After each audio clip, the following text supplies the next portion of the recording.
Okay, it's 12:15 now, so I think even though we don't have that many people on yet, I'm going to go ahead and get going. So the agenda for today is enhancements, new scenario detail elements, and then I've added a tip of the month this month. And for those of you who I've spoken to this week on that tip already, you'll know why we added it. The list of enhancements and corrections for this month is not that long, but there's a pretty exciting one. So we had no corrections going this month, but we had enhancements. So we changed the filtering of available interface transactions to be same transaction and same facility. We added defaults to the plan search window in the chronological view in plans. And we added the ability to send an email message when an issue is assigned in either transit testing or in transit plans. And then we changed the employee number that nobody was using to be an employee note field, and it's visible in rosters and in the user pages. So interface transaction, same facility, and what does this mean and how does it impact you? Previously, when an interface transaction was associated to a task step, we matched the vendor on the task and displayed all interfaces with that vendor as the source and that transaction available. But what that did was make it impossible to show transactions that go through an interface engine and then get sent to downstream systems. Now TransIT displays all of the interfaces with that transaction for that facility. And that means that there are more transactions to look through, but you can easily indicate pass-through transactions. In the example on the screen here, this step generates an ADT A04 that goes from Cerner to both Pyxis and GE PACS and to the client's engine, and also from the engine to teletracking and Varian.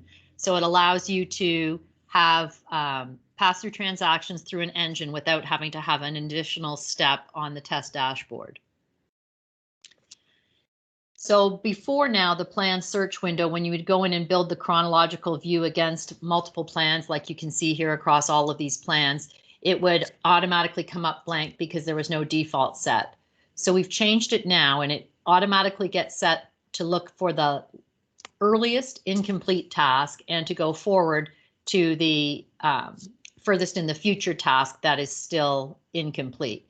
So it builds that view for you, and then if for some reason you want to choose something else, you can choose something else and click the filter.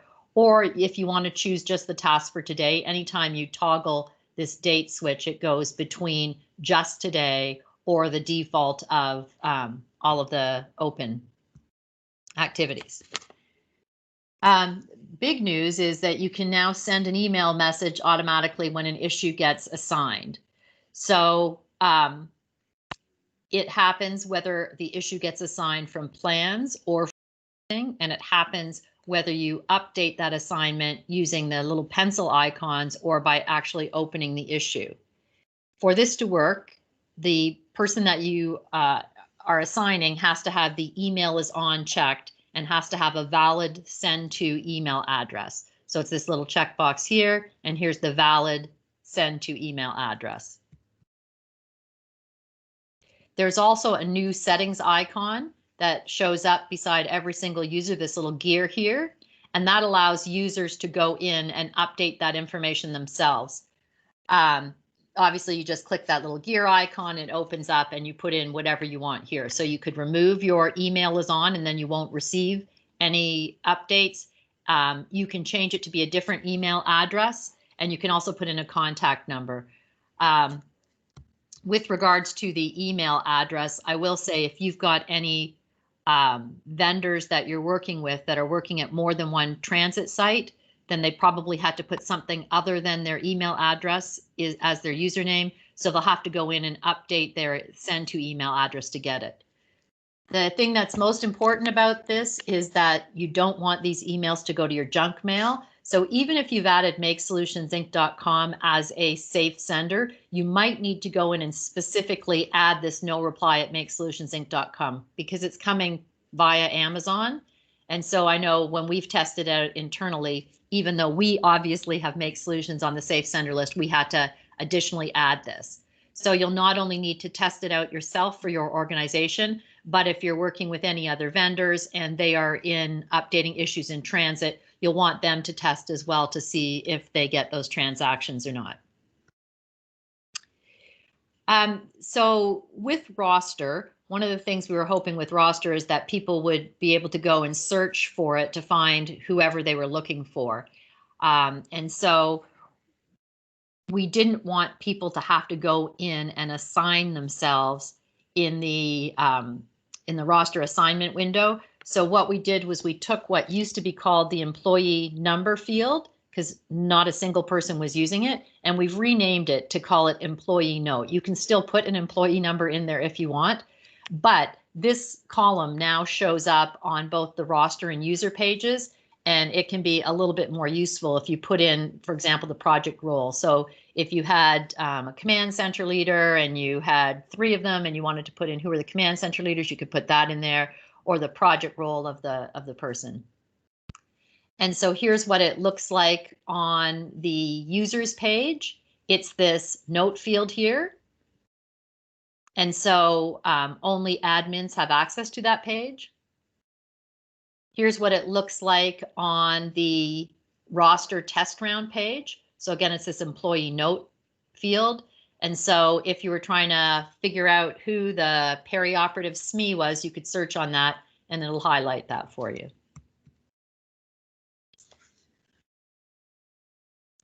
Moving on then, there was a time a couple of years ago where we were getting frequent requests to add new scenario detail elements to the database.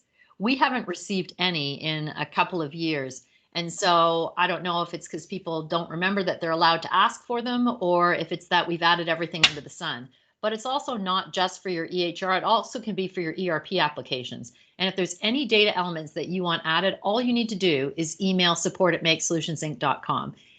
We have to do a little bit of analysis on them because when we add them, they get added for all clients. But still, you know, we were, like I said, receiving frequent requests, and we haven't received any for a couple of years. We did recently go in and make some modifications. One is to patient name. Patient name originally was a single field, and you can see now it has the add beside it, which means you can add multiple. We added that so it would be more useful during functional test script rounds. So if you're doing a functional test script and you use, you know, 5 or 6 test patients throughout that test script, you didn't used to be able to store them in the header, and now you can.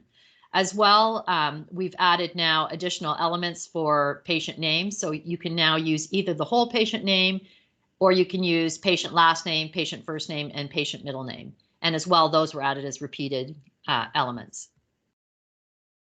Now comes the tip of the month. I did go out and snoop on a few of our client sites and saw that this wasn't just one client in particular. So this does impact each of the client sites. And it's just often when you have had training a long time ago and you haven't gone back and used it, people will start to go out and build content and they'll forget the basics. One of the basics is making sure you assign a vendor to every task in TransIT.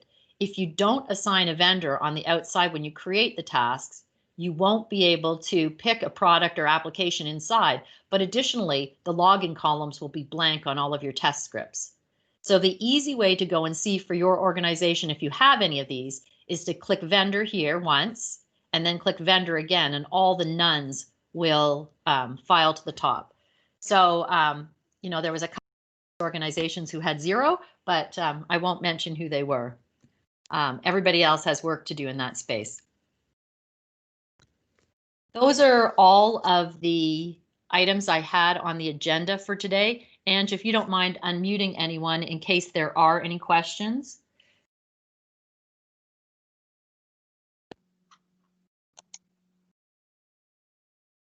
So again, reminders, if there's additional data elements you want for the scenario details, just email support@makeSolutionsInc.com. And make sure you go out and check and see whether or not you can receive emails from that no reply at makeSolutionsInc.com. I know there were a couple of clients who were doing rounds of testing this week, and I wonder, I guess I didn't point out that we automatically turned it on for everyone that those emails would be sent. And so it is just a single setting if you want to go and turn it off. So if you need any help with that, again, if you email support@makesolutionsInc.com. Does anybody have any questions?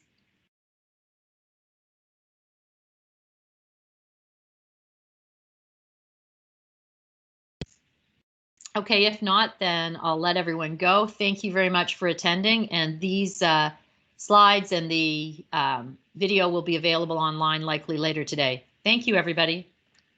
Thank you.